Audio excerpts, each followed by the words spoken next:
எல்லாருக்கும் வணக்கம். இது பார்க்குறது பாவக்காய் குழம்பு கசப்பே இல்லாமல் செஞ்சுருக்கிறேன். இது எப்படி செஞ்சேன்னு பார்க்கலாம் வாங்க. எல்லாருக்கும் வணக்கம். இன்றைக்கி பார்த்திங்கன்னா பாவக்காய் குழம்பு செய்ய போகிறேன். எப்படி செய்யணும்னு பார்க்கலாம் வாங்க. பாருங்கள், இந்தமாரி ரவுண்டாக அரிஞ்சிருக்கிறேன். அரிஞ்சு பாவக்காயை நல்லா முழுசாக கழுவிட்டு அரிஞ்சு எடுத்து வச்சுருக்கேன். சிலதில் விதை எடுத்துருக்கேன், சிலதில் விதை எடுக்கலை. விதையோடையும் போட்டு செய்யலாம். நல்லா கசப்பு இல்லாமல் செஞ்சு காட்டுறேன் வாங்க பார்க்கலாம். இப்போ கடாயை அடுப்பில் வச்சு இப்போ கடலெண்ணெய் ஊற்றுறேன். பாவக்காய் குழம்பு கொஞ்சம் எண்ணெய் தேவை தான் படும். சரிங்க, இப்போ எண்ணெய் சூடாகிட்டு இப்போ அடுத்து அதுக்கான பொருள் பார்த்திங்கன்னா சின்ன வெங்காயம் எப்படினாலும் ஒரு 2 கைப்பிடி இருக்குங்க. சின்ன வெங்காயம் எடுத்து அரிஞ்சிருக்கிறேன். பூண்டு ஒரு கும்முளு பூண்டு இருக்குங்களங்க, ஒரு பூண்டு அது ஒரு 5-6 பூண்டு எடுத்து உரிச்சு வச்சுருக்கேன். இப்போ தக்காளி ஒரு 4 தக்காளி எடுத்து அரிஞ்சிருக்கிறேன். இந்த அளவுக்கு பூண்டுங்க. இந்த அளவுக்கு பூண்டுங்க. இப்போ பார்த்தீங்கன்னா இப்போ எண்ணெய் காஞ்சிடுச்சு. இப்போ பூண்டு சேர்த்துக்கலாம். அப்புறம் வெங்காயம் போட்டுக்கலாம். இருங்க, வெங்காயம் போடும். அது கூட வெங்காயமும் சேர்த்துக்கலாம்.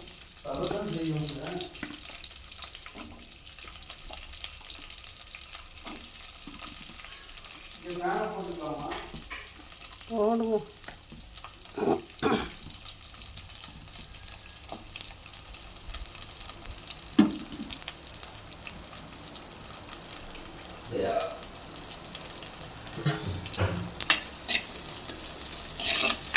வெங்காயம் வதங்கட்டுங்க. பாதி அளவுக்கு வெங்காயம் வதங்கட்டும். ஓகே, இப்போ பாதி அளவு வதங்கி வந்துருச்சுங்க.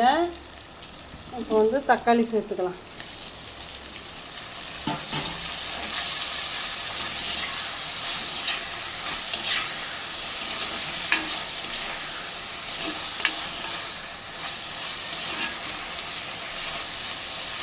தக்காளியும் வதங்கட்டுங்க.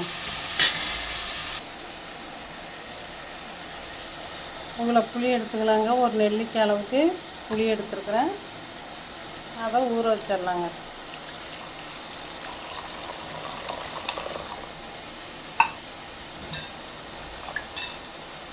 இதை ஊறிட்டு இருக்குங்க.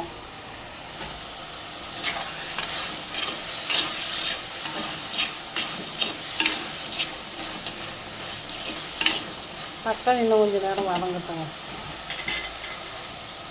பார்த்திங்கன்னா வதங்கிடுச்சு, 3/4 பதம் வதங்கிடுச்சு.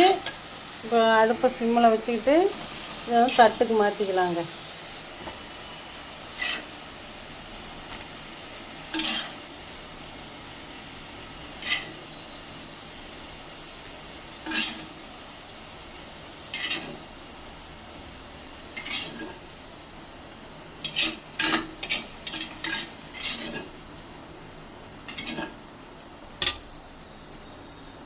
இப்போ இது ஆறட்டும். பார்த்திங்கன்னா சட்டியில் இப்போ பாவக்காயை சேர்த்துடலாங்க. இந்த பாவக்காயை சேர்த்துடலாங்க.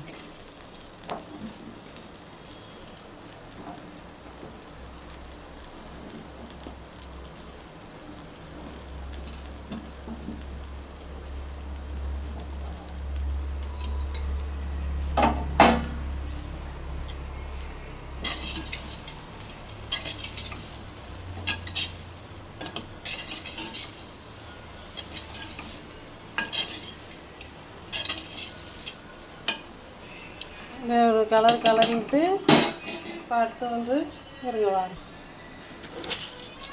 குழம்புக்கு தேவையான உப்பு சேர்த்துக்கலாங்க. சேர்த்தாச்சு. இப்போ தண்ணி சேர்த்துக்கலாங்க. பாதி அளவுக்கு தண்ணி சேர்த்துக்கங்க. அதுக்கப்புறம் புளி தண்ணியெல்லாம் சேர்க்கணும். அந்த காய் வேகிறதுக்காக தண்ணி சேர்த்துருக்காங்க.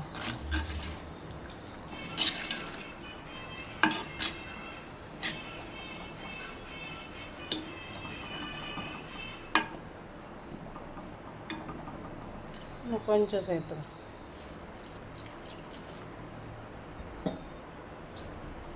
பாருங்க, காய் முக்கால்வாசி தண்ணி வர்ற மாதிரி, காய்க்கு மேலே தண்ணி வராத அளவுக்கு தண்ணி ஊற்றிக்கங்க. தண்ணி ஊற்றி மூடியை போட்டு வேக விட்டுறலாம். வெந்துக்கிட்டு இருக்கட்டுங்க. அதுக்குள்ளே இது ஆற விட்டு இதை அரைச்சிட்டு வந்துடலாம். புளியை கரைச்சிக்கலாம். இந்த வேலையெல்லாம் முடிச்சுட்டு காமிக்கிறேங்க. இப்போ வந்து ஆறிடுச்சு, மிக்ஸி சாரில் எடுத்து போட்டாச்சு. இப்போ அரைச்சிட்டு வந்துடலாம். காயும் பார்த்திங்கன்னா வெந்துக்கிட்டு இருக்குது. பாருங்க, முக்கால்வாசி வெந்து வந்துருச்சு. இப்போ அரைச்சிட்டு வந்து எல்லாத்தையும் சேர்த்துடலாங்க. இப்போ அரைச்சிட்டு வந்துடுறேங்க.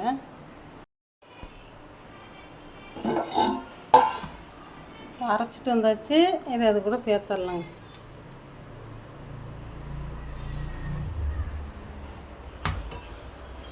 அந்த தட்டில் இருந்ததுலங்க மசாலா அதெல்லாம் ஆற விட்டுருந்தோன்னா அந்த தட்டையும் அலசி ஊற்றிக்கலாம். அப்புறம் வந்து புளி தண்ணி சேர்த்துக்கலாம். கொஞ்சமாக சேர்த்துருக்குறேன். இதை ஒரு வாட்டி அலசி ஊற்றிட்டு மறுபடியும் அலசி ஊற்றுறதுக்கு புளி தண்ணி வச்சுருக்குறேன்.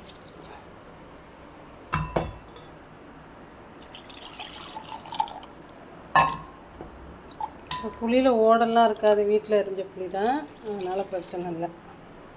ஓகே, இப்போ அடுத்தது குழம்புத்தூள் சேர்த்துக்கலாங்க.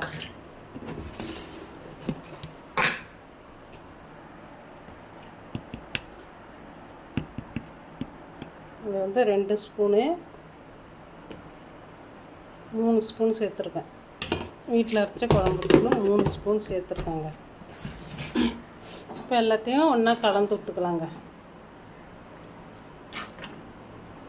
இது எல்லாத்தையும் ஒன்றா வச்சு கரைச்சி சேர்த்து ஒரே டயத்தில் ஊற்றுறனாலும் ஊற்றலாம், நீங்கள் தனித்தனியாக ஊற்றுறனாலும் ஊற்றலாங்க.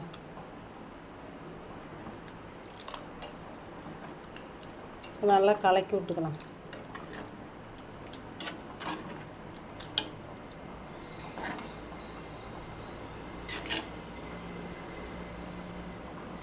போதும், கரெக்டாக இருக்குது. சரிங்களா? நல்லா கொதிக்கட்டும். கொதிக்க விட்டு கொஞ்சம் வெல்லம் சேர்க்கணும். அப்புறம் கடுகு வெந்தயம்லாம் போட்டு தாளித்து ஊற்றணுங்க. அவ்வளோதாங்க, வேலை முடிஞ்சுது. இப்போ நல்லா கொதிக்கிட்டோங்க. மூடி வச்சு கொதிக்கிட்டோங்க. கரண்டி அடுப்பில் வச்சு எண்ணெய் சூடாகிட்டு கடுகு சேர்த்துடலாம். வாசனைக்கு கொஞ்சமாக வெந்தயம் சேர்த்துடலாம்.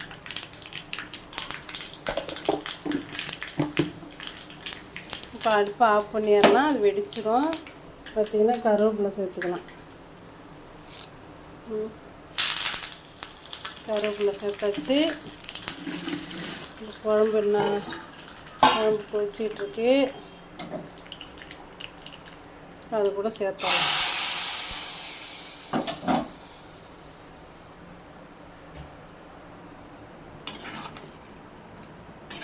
நல்லா வாசனையாக இருக்குங்க, செம்மையாக இருக்குது. இதே மாதிரி நீங்களும் செஞ்சு பாருங்கள். இப்போ வந்து இன்னும் நல்லா கொதிக்கணும். இன்னும் நல்லா கொதிக்கணும். இப்போ வெல்லம் போட்டால் இதை வருங்க, இந்த அளவுக்கு நான் வெல்லம் சேர்க்குறேன்.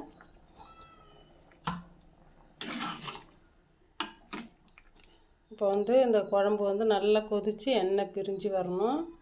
அந்தளவுக்கு நல்லா கொதிக்கணும். நல்லா கொதிக்கட்டுங்க. கொதிக்க விட்டு காமிக்கிறேன். குழம்பு ரெடியானோன்னு காமிக்கிறேன். சரிங்களா?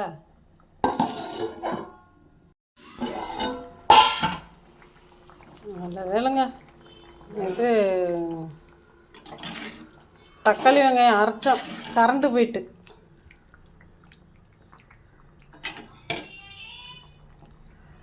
சட்டி ஒரு ஓரம் வாங்குது, அதை கொஞ்சம் நவுத்தி வச்சுக்குமா?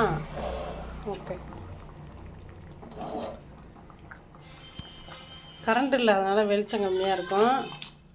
பாருங்க, இன்னும் கொஞ்சம் நேரம் நல்லா கொதிக்கிட்டோம். மண் சட்டியில் வேகிறதுனா டக்குன்னு வெந்துடும்.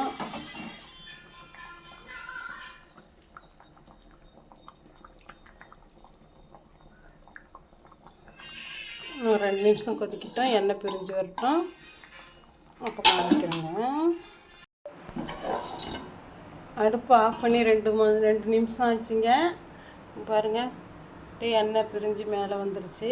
இன்னும் கொஞ்சம் நேரம் தான் இன்னும் நல்லா வரும்.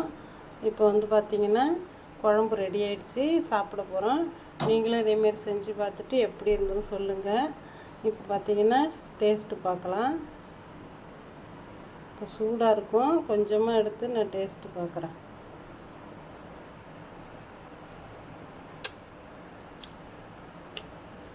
செம்ம டேஸ்ட்டாக இருக்குங்க, செம்ம டேஸ்ட்டாக இருக்குது. கசப்பே இல்லை சுத்தமாக குழம்புல. இதுமாரி கசப்பு இல்லாமல் குழம்பு வைக்கணும்னா இதே மாதிரி நீங்களும் செஞ்சு பாருங்கள். செஞ்சு பார்த்துட்டு எப்படி இருந்துன்னு சொல்லுங்கள். பாய். கரெக்டா?